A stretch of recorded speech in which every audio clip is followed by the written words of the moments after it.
పోరాటాలు చేసి జైలుకు కూడా పోయిన జర్నలిస్ట్.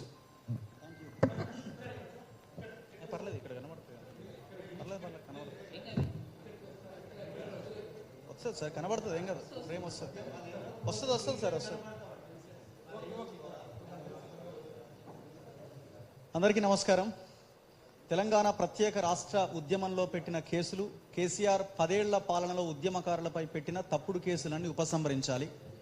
సో ఉద్యమ కాలం నాటి కేసులు ఏంటి అన్నది చాలామంది ఉద్యమకారులు ఉన్నారు, సో వాళ్ళు చెప్తారు. సో బేసిక్గా నేను ప్రత్యక్షంగా తెలంగాణ ఉద్యమంలో అయితే పాల్గొనలే.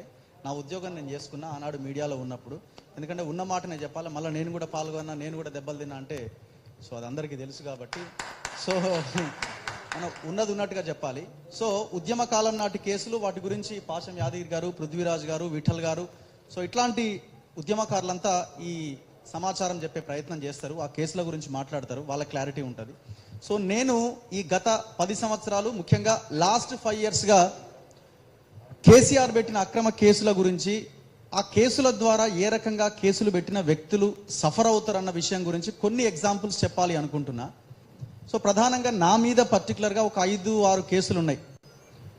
ఒకటి గుర్రంపోడు తాండాకు సంబంధించిన కేసు, అది భూములకు సంబంధించిన వ్యవహారము.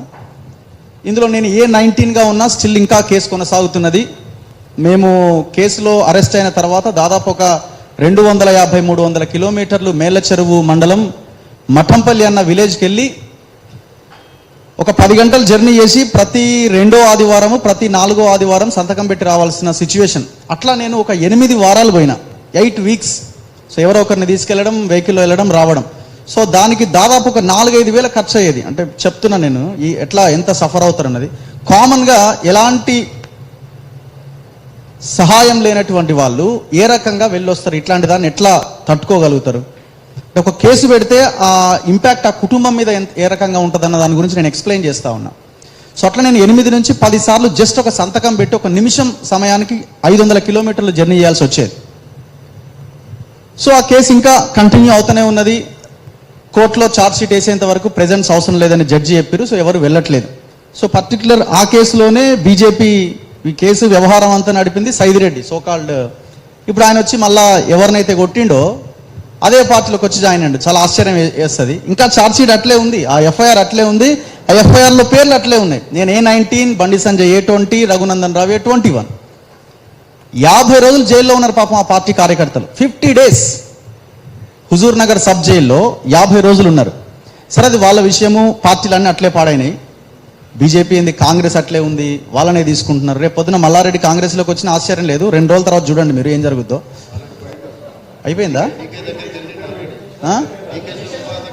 యా, అది నాకు నిన్న రాత్రి నాకు ఇన్ఫర్మేషన్ ఉన్నది. యా, సో మల్లారెడ్డి కూడా జాయిన్ అవుతున్నట్టు ఇంక అర్థం చేసుకోవచ్చు మనం. ఇవన్నీ కూడా ఒకే తాను ముక్కలే, అంతా దొంగలే, దాంట్లో ఏం డౌట్ లేదు. సో అందుకే ఈ ఫైట్ కంటిన్యూ అవ్వాల్సిన అవసరం ఉంది. So coming to the subject. So దాంతోపాటు నా మీద ఉన్న ఇంకో కేసు యశోద ఆసుపత్రికి సంబంధించిన కేసు. ఎంత దుర్మార్గం అంటే ఆ ఆసుపత్రి శవానికి ట్రీట్మెంట్ చేసింది. దీన్ని నేను హాస్పిటల్ ముందుకెళ్ళి దాన్ని ప్రజెంట్ చేసి ప్రజల్లోకి వెళ్ళిన తర్వాత ఇక వాడు నా మీద రకరకాల వీడియోలు చేసిండు, అది వసూలు చేసిండు, ఇది వసూలు చేసిండు, బ్లాక్మెయిల్ చేసిండు అని ఒక వీడియో చేసి దానికి వాడు కోట్ల రూపాయలు ఖర్చు పెట్టి యూట్యూబ్ వాడితో వీడియోలు చేయించి, అంటే ఏ వీడియో చేసినా నా వీడియో ప్లే అయ్యేది. విచిత్రం ఏంటంటే వాడు ఇంకా ఈగో తట్టుకోక మొన్న కూడా ప్లే చేస్తున్నాడు ఆ వీడియోలు.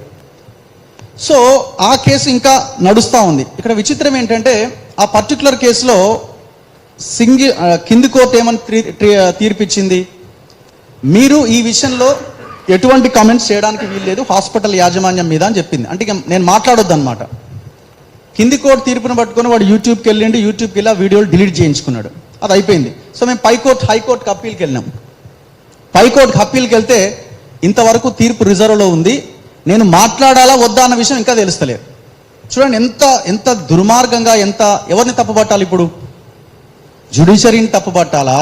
ఏ వ్యవస్థని మనం తప్పుపట్టాలా? అంటే ఇప్పుడు నేను యశోద ఆసుపత్రి మీద నుంచి ఎవరైనా 10 మంది దూకినా రఘు అనేటోడు వెళ్ళి రిపోర్ట్ చేయొద్దు. ఎట్లా?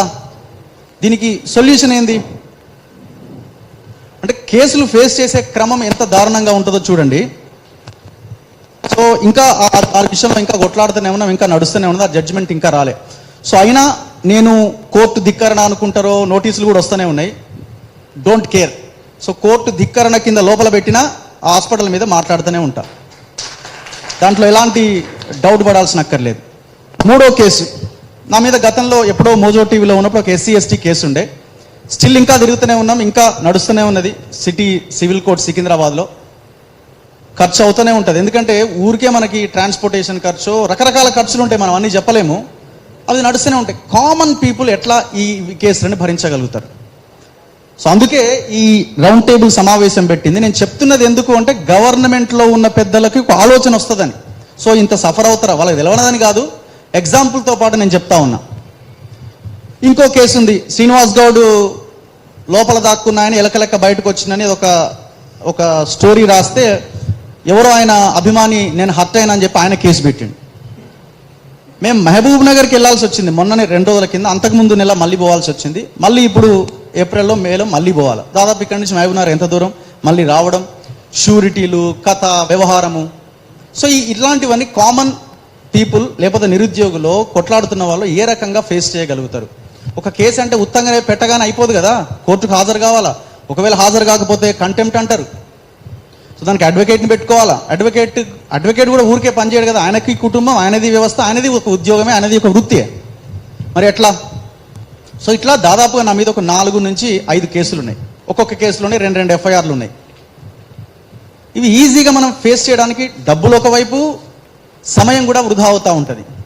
మనం ఏమైనా తప్పు చేసినామంటే తిరిగి వెనక్కి చూసుకుంటే ఏమీ ఉండదు, అందులో జీరో. ఇదంతా మనం చేసింది పబ్లిక్ కోసమే. సో అందుకే గవర్నమెంట్ దీని మీద ఆలోచించాల్సిన అవసరం ఉన్నది. డబ్బులు ఉన్నోడు ఎట్లయినా ఏమైనా చేయగలరు. ఇప్పుడు లీడర్లకు ఏముంది, కేసు పెడితే చాలా ఈజీ, కేసే కదా, నడుస్తూనే ఉంటుంది.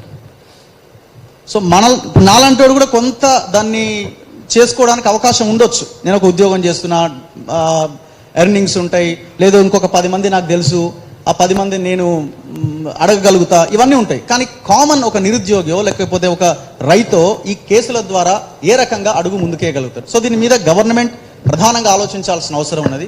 కొత్త ప్రభుత్వం 100 days సమయం మాకు చాలు అన్నారు.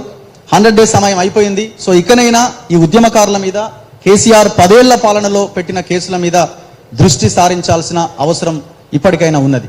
సో దీన్ని ముఖ్యమంత్రి ప్రధానంగా ఇనిషియేట్ తీసుకోవాలి. ఇంకొకటి, నేను ఈ మేనిఫెస్టోలు ఇవన్నీ చూస్తున్నా కాబట్టి, ప్రతిదీ రిపోర్ట్ చేస్తా కాబట్టి, ఈ తెలంగాణ ఉద్యమకారుల విషయంలో ప్రభుత్వం ఒక కమిటీ వేయడానికి ఇబ్బంది ఏంటి? ఫస్ట్ ఒక కమిటీ వేయండి, ఇండిపెండెంట్గా ఒక బాడీ, ఒక కమిటీని ఏర్పాటు చేసి అసలు ఉద్యమకారులు ఎవరో తేల్చే ప్రయత్నం చేయండి. దానికి FIR కావాలా, ఇంకోటి కావాలా? FIR ఏ కళాకారుడికి FIR ఉండదు, ఏ జర్నలిస్ట్కి FIR ఉండదు. మరి వాళ్ళు ఉద్యమకారులు కాదా? మరి ఈ లెక్క ఎట్లా తెలుస్తారు? సో ఇది కేవలం మేనిఫెస్టోలో పెట్టిన హామీలాగా కాకుండా మీరు వాళ్ళని డిసైడ్ చేయాలంటే దీనికి ఒక కమిటీ వేయాలి. ఆ కమిటీలో మొత్తం సీనియర్గా ఎవరెవరైతే ఉన్నారో ఉద్యమకారులకు మాత్రమే అవకాశం కల్పించి సో దాన్ని ముందుకు తీసుకెళ్లాల్సిన అవసరం కనిపిస్తూ ఉంది. దీని ద్వారా ఇమీడియట్గా కేసీఆర్ 10 ఏళ్ల పాలనలో ముఖ్యంగా ఉద్యమకారుల మీద ఉన్న కేసులను ఎత్తేయాలని మన తొలి వెలుగు తరపున జర్నలిస్ట్గా నేను డిమాండ్ చేస్తున్నాను. Thank you. శ్రావణి గారు అమ్మ.